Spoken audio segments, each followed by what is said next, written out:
नमस्कार मित्रों। आदि पर्व अध्याय 2 की 5वीं कड़ी में आप सबका स्वागत है। इसके बाद विराट पर्व की विस्तृत सूची सुनो। पांडवों ने विराट नगर में जाकर शमशान के पास एक विशाल शमी का वृक्ष देखा। उसी पर उन्होंने अपने सारे अस्त्र शस्त्र रख दिए। तदंतर उन्होंने नगर में प्रवेश किया और छद्म वेश में वहां निवास करने लगे। कीचक स्वभाव से ही दुष्ट था। द्रौपदी को देखते ही उसका मन काम बाण से घायल हो गया। वह द्रौपदी के पीछे पड़ गया। इसी अपराध से भीमसेन ने उसे मार डाला। यह कथा भी इसी पर्व में है।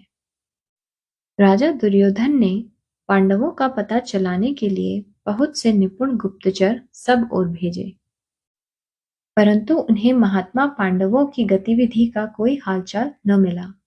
इन्हीं दिनों त्रिगर्तों ने राजा विराट के गांवों का प्रथम बार अपहरण कर लिया। राजा विराट ने त्रिगर्तों के साथ रोंगटे खड़े कर देने वाला घमासान युद्ध किया। त्रिगर्त विराट को पकड़कर लिए जा रहे थे, किंतु भीमसेन ने उन्हें छुड़ा लिया। साथ ही पांडवों ने उनके गोधन को भी त्रिगर्तों से छुड़ा लिया। इसके बाद ही कौरवों ने विराट नगर पर चढ़ाई करके उनकी उत्तर दिशा की गायों को लूटना प्रारंभ कर दिया।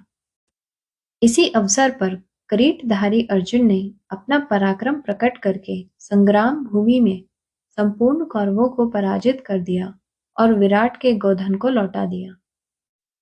पांडवों के पहचाने जाने पर राजा विराट ने अपनी पुत्री उत्तरा शत्रुघाती सुभद्रा नंदन अभिमन्यु से विवाह करने के लिए पुत्रवधू के रूप में अर्जुन को दे दी।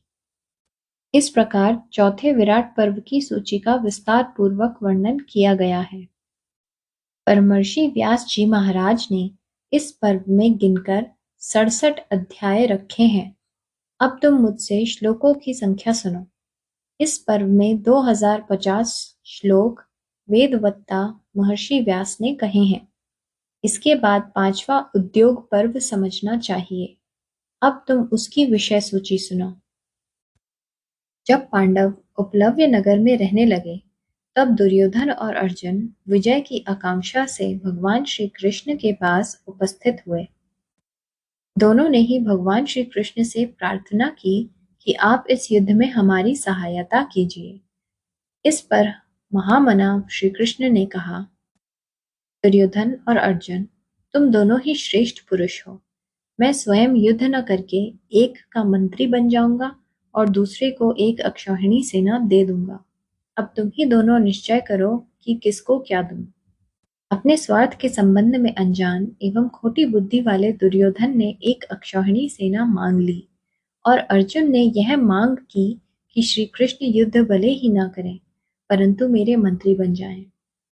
मद्र देश के अधिपति राजा शल्य पांडवों की ओर से युद्ध करने आ रहे थे, परंतु दुर्योधन ने मार्ग में ही उपहारों से धोखे में डालकर उन्हें प्रसन्न कर लिया और उन वरदायक नरेश से यह वर मांगा कि मेरी सहायता कीजिए। शल्य ने दुर्योधन से सहायता की प्रतिज्ञा कर ली।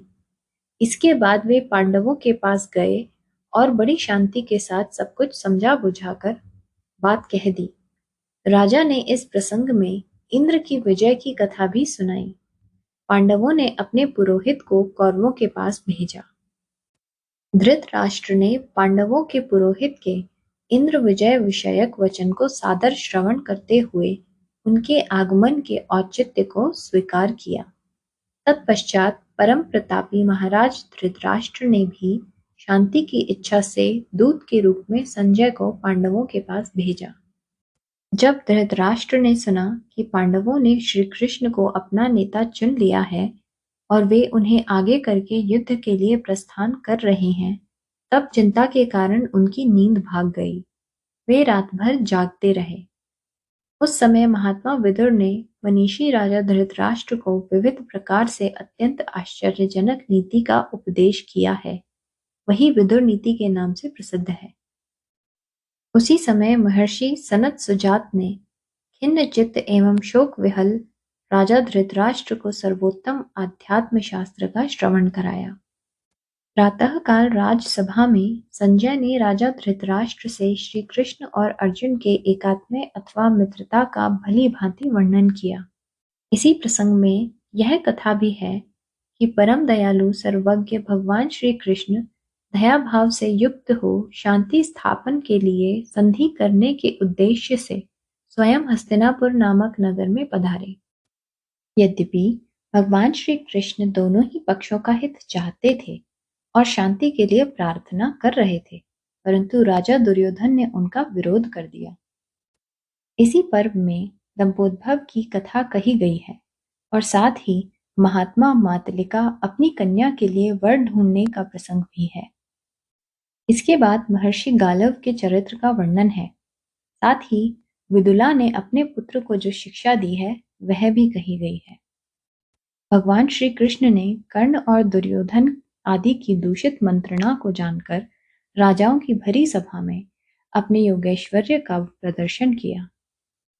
भगवान श्री कृष्ण ने कर्ण को अपने रथ पर बैठाकर उसे पांडवों के पक्ष में आने के लिए अनेक युक्तियों से बहुत समझाया बुझाया, परंतु कर्ण ने अहंकारवश उनकी बात अस्वीकार कर दी।